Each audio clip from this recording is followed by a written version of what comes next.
Hello guys, അങ്ങനെ രേവതി കാറിന്റെ key സച്ചിയെ ഏൽപ്പിക്കാൻ വേണ്ടി പോവാണ് കേട്ടോ. അങ്ങനെ കാർ ഷോറൂമിൽ നിന്നും പണമൊക്കെ അടിച്ച് കാർ സ്വന്തമാക്കിയതിനു ശേഷം മഹേഷും രേവതിയും കൂടി കാർ ഷോറൂമിൽ നിന്ന് പുറത്തോട്ട് ഇറങ്ങുന്നുണ്ട്. അപ്പൊ മഹേഷ് ചോദിക്കുന്നുണ്ട്, രേവതി ഇനി എന്താ പ്ലാന്? നമുക്ക് പോയി സച്ചിയെ വിളിച്ചോണ്ട് വന്നാലോ? ഇത് കയ്യോടെ തന്നെ അങ്ങ് ഏൽപ്പിക്കാം. ഏയ് അത് വേണ്ട, ഇനിയും കുറച്ച് കാര്യങ്ങളൂടി ചെയ്യാനുണ്ട് മഹേഷിട്ടാ. അതെന്താ രേവതി, ഇപ്പൊ നമ്മൾ പൈസ മുഴുവൻ അടിച്ച് കാർ എടുത്തില്ലേ, ഇനി എന്ത് കാര്യ? ഓ, ഇനി നിനക്ക് കാറിൽ എന്തെങ്കിലും പണിയെടുക്കാനാണോ? ആ, കാറിനെ വാങ്ങിക്കപ്പെട്ട പാട് മഹേഷിട്ടൻ അറിയാലോ. പിന്നെന്താ രേവതി നീ പറയുന്നത്? മഹേഷിട്ടാ, ഇതുവരെ നമ്മള് സച്ചിയേട്ടൻ അറിയിക്കാതെ കാര്യങ്ങളൊക്കെ ഇതുവരെ എത്തിച്ചില്ലേ? അപ്പോ ഈ കാറ് കൊടുക്കുമ്പോ ഒരു സർപ്രൈസ് ഒക്കെ വേണ്ടേ? ഓ അങ്ങനെ, ഞാൻ അത്രയ്ക്കങ്ങ് ആലോചിച്ചില്ല രേവതി. ശരി, നിന്റെ ഇഷ്ടം അതാണെങ്കിൽ അതങ്ങ് നടക്കട്ടെ. ഒരു കാര്യം ചെയ്യാം രേവതി, സംഭവമൊക്കെ ഞങ്ങൾ സെറ്റ് ചെയ്തോളാം. അപ്പൊ രേവതി ചോദിക്കുന്നുണ്ട്, എന്ത് സംഭവം? അതായത് നമുക്ക് സച്ചിക്ക് ഈ കാറ് കൊടുക്കുമ്പോ ഒരു പാർട്ടി അങ്ങ് കഴിക്കാം. അയ്യോ, പാർട്ടിയോ? പാർട്ടി എന്ന് വെച്ചാ എന്താ രേവതി ഇത്? ഒരു ചെറിയ പാർട്ടി. കാർ ഓടിക്കുന്ന എല്ലാവരും ഉണ്ടാവും ആ പാർട്ടിക്ക്. സച്ചിക്ക് നീ ഒരു കാറ് വാങ്ങിക്കൊടുത്ത വിവരം എല്ലാവരും ഒന്ന് അറിയട്ടെ, എല്ലാവരും ഒന്ന് സന്തോഷിക്കട്ടെ. ഇതവരൊക്കെ അറിഞ്ഞു കഴിഞ്ഞാലേ അവർക്ക് നല്ല സന്തോഷാവും. എന്നാലും അത് വേണോ? അതിനൊക്കെ ഒരുപാട് കാശാവില്ലേ? ഓ, അതാലോചിച്ചിട്ടാണോ? അതാലോചിച്ച് രേവതി വിഷമിക്കണ്ട. ഞങ്ങൾ പിന്നെ ഫ്രണ്ട്സ് ആണെന്ന് പറഞ്ഞു നടക്കുന്ന എന്തിനാ? ഈ കാര്യം ഞാനും എന്റെ ഫ്രണ്ട്സ് നോക്കിക്കോളാം. രേവതിയെ സമയമാകുമ്പോൾ വിളിക്കും, അന്നേരം അങ്ങോട്ട് എത്തിയാൽ മതി. ആ പിന്നെ, ഞങ്ങൾ കാർ നിർത്തിയിരുന്നിടത്ത് ഒരു വർക്ക്ഷോപ്പ് ഉണ്ട്, അതിനോടടുത്ത് ഒരു റൂമും ഉണ്ട്. ആ റൂമിൽ തന്നെ നമുക്ക് പാർട്ടി സെറ്റ് ചെയ്യാം. ചെറിയ അലങ്കാരപ്പണികള്, കുറച്ച് ഡെക്കറേഷൻ. അത് കഴിഞ്ഞ പാടെ തന്നെ രേവതിക്ക് വിളിക്കാം. രേവതി സച്ചിയായിട്ട് വന്നാ മതി. സച്ചി വീട്ടിൽ കാണുമല്ലോ. ആ സമയത്ത് സച്ചിയുടെ വേറൊരു കൂട്ടുകാരൻ പറയുന്നുണ്ട്, ചേച്ചി നമുക്ക് പൊളിക്കാം. അയ്യോ, എന്നാലും ഇതിനൊക്കെ കാശാവില്ലേ? അതാലോചിച്ച് നീ വിഷമിക്കേണ്ടെന്നല്ലേ രേവതി പറഞ്ഞത്. ആ കാര്യം ഞങ്ങൾ ഏറ്റുണ്ട്. നീ 4 ലക്ഷം രൂപയുടെ കാർ അവന് വാങ്ങിച്ചു കൊടുത്തത്. അപ്പൊ പിന്നെ ഞങ്ങൾ ചെറിയ എന്തെങ്കിലും സഹായം ചെയ്യണ്ടേ? ഇതൊക്കെ ഞങ്ങളെ കൊണ്ട് പറ്റാവുന്നതേ ഉള്ളൂ രേവതി. നീ സന്തോഷമായിട്ട് പോയിട്ട് വാ, ഞങ്ങളൊക്കെ സെറ്റായിട്ട് നിന്നെ വിളിക്കാം. അതേ ചേച്ചി, ഞങ്ങൾ സെറ്റായിട്ട് അങ്ങ് വിളിച്ചോളാം. അപ്പൊ രേവതി സന്തോഷിക്കുന്നുണ്ട് കേട്ടോ. എന്നിട്ട് പറയുന്നുണ്ട്, എങ്കിൽ ശരി മഹേഷേട്ടാ, ഞാൻ വീട്ടിലോട്ട് പോവാ. എന്നെ കണ്ടില്ലെങ്കിലേ ചിലപ്പോ സച്ചേട്ടൻ ഇങ്ങോട്ട് വരും. ആ അത് ശരിയാ. ആ പിന്നെ രേവതി, നീ വീട്ടിൽ ചെന്നിട്ടേ സച്ചി തന്നെ വരട്ടുന്ന സമയത്ത് ഇതൊന്നും തുറന്ന് പറഞ്ഞേക്കല്ലേ. പിന്നെ ഇതുവരെ കൊണ്ട് എത്തിച്ചതിന് ഒരു കാര്യം ഉണ്ടാവില്ല. നീയേ എന്തെങ്കിലുമൊക്കെ പറഞ്ഞ് ഒഴിഞ്ഞു മാറ്. എനിക്ക് പേടിയുണ്ട്, സച്ചേട്ടൻ ചിലപ്പോൾ വീട്ടിലെത്തിക്കാണും. ഞാൻ പോരുന്ന സമയത്ത് ഓട്ടത്തിന് പോയതായിരുന്നു. എന്നാലും ഇപ്പൊ തിരിച്ചു ചെല്ലുമ്പോൾ മിക്കവാറും അവിടെ ഉണ്ടാവാനാ സാധ്യത. ഉണ്ട് രേവതി, ഞാൻ കുറച്ചു മുൻപ് വിളിച്ചപ്പോൾ അവനവിടെ വീട്ടിലുണ്ടെന്നാ പറഞ്ഞത്. എന്നാ പിന്നെ ഞാൻ വൈകിക്കുന്നില്ല, ഞാൻ പോയിട്ട് വരാം. അങ്ങനെ അതും പറഞ്ഞ് രേവതി വീട്ടിലോട്ട് പോകുന്നുണ്ട് കേട്ടോ. അങ്ങനെ വീട്ടിലോട്ട് കയറി വരുമ്പോൾ തന്നെ അവിടെ സച്ചി ഇരിക്കുന്നുണ്ട്.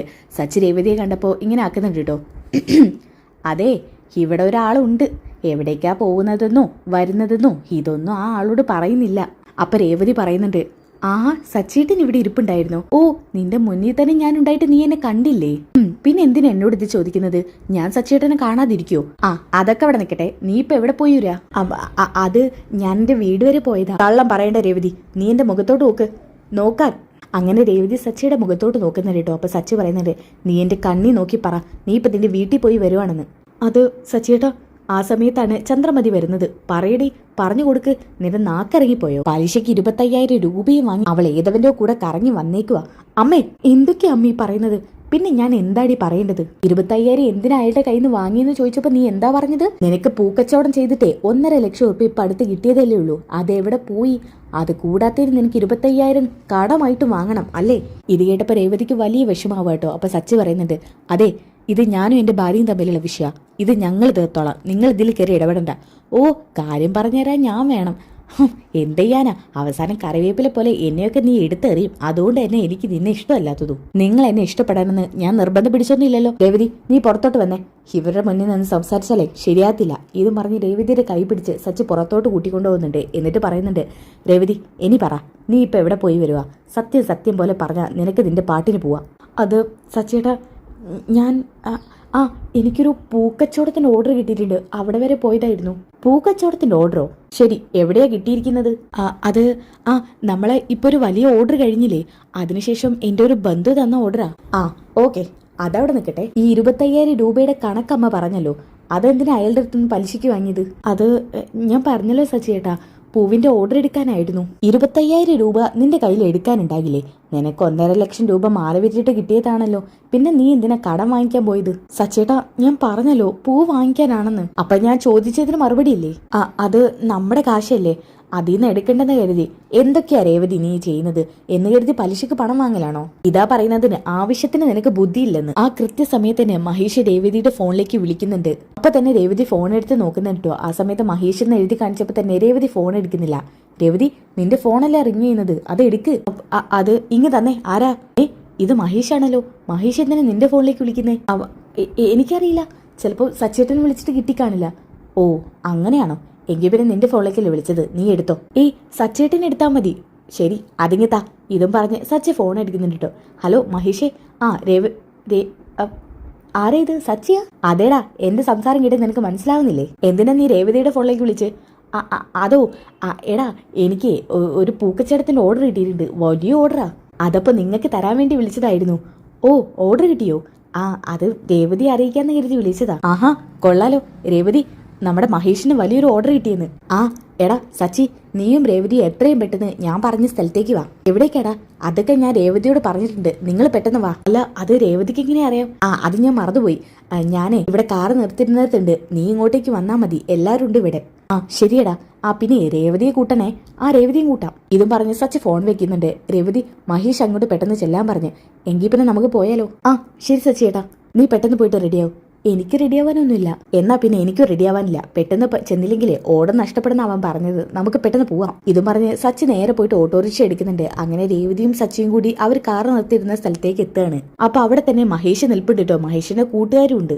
എടാ സച്ചി, അല്ല പൂവിന്റെ ഓർഡർ ഇട്ട നീ എന്തിനാ ഇങ്ങോട്ട് വരാൻ പറഞ്ഞത്? ഓർഡർ തന്ന ആള് ഇവിടെ ഉണ്ടോ? ഉണ്ട്, ദേ അയാൾ അവിടെ ഉണ്ട്, നമുക്ക് അങ്ങോട്ട് പോവാം. രേവതി വാ. അങ്ങനെ മഹേഷ് കണ്ണുകൊണ്ട് ഓരോ ആക്ഷനൊക്കെ രേവതിയോട് കാണിക്കുന്നുണ്ട് കേട്ടോ. അതായത് എല്ലാം സെറ്റായെന്നാണ് കാണിക്കുന്നത്. അങ്ങനെ ഇവര് വർക്ക്ഷോപ്പിന്റെ തൊട്ടപ്പുറത്തുള്ള ആ റൂമിലേക്ക് കയറുന്നുണ്ട്. എടാ, നീ ആളെ ഇങ്ങോട്ടാണോ കൊണ്ടുവന്നത്? അതിനിപ്പോ എന്താ, ഇത് നല്ല സ്ഥലമല്ലേ? ഇതെന്താടാ മൊത്തത്തിൽ ഡെക്കറേറ്റ് ചെയ്ത് വെച്ചിരിക്കുന്നത്? ഇവിടെ എന്താ വല്ല ഫംഗ്ഷൻ നടക്കുന്നുണ്ടോ? അതെ, മുൻകൂട്ടി പറഞ്ഞാലേ പൂക്കെട്ടി കൊണ്ടുവരാൻ പറ്റൂ. ഇതിപ്പോ ഫംഗ്ഷൻ നടന്നോണ്ടിരിക്കുവല്ലേ.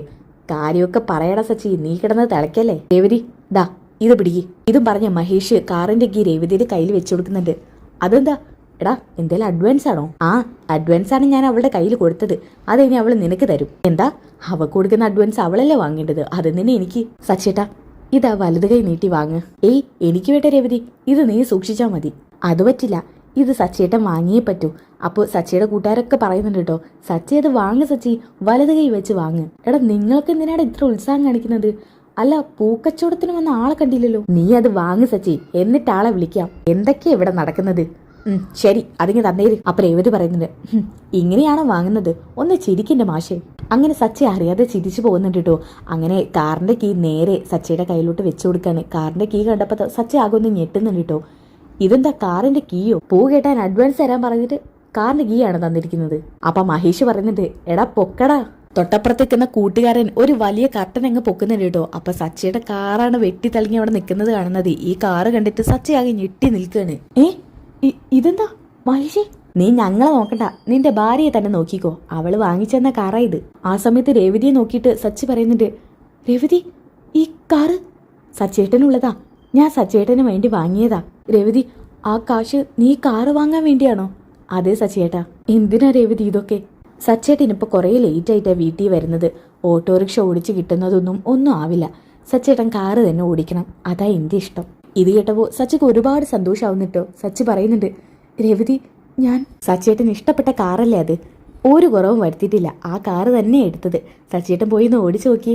സന്തോഷത്തില് സച്ചി രേവതിയെ എടുത്ത് കറക്കുന്നുണ്ട് കേട്ടോ. എല്ലാവരും അങ്ങനെ കൂടെ സന്തോഷിക്കുന്നുണ്ട്. അങ്ങനെ ഒരുപാട് എൻജോയ് ചെയ്യുന്നുണ്ട് അവര്. അങ്ങനെ അവസാനം മഹേഷ് പറയുന്നുണ്ട്, സച്ചി, നീ രേവതിയും കൂട്ടി വീട്ടിലോട്ട് വിട്ടോ.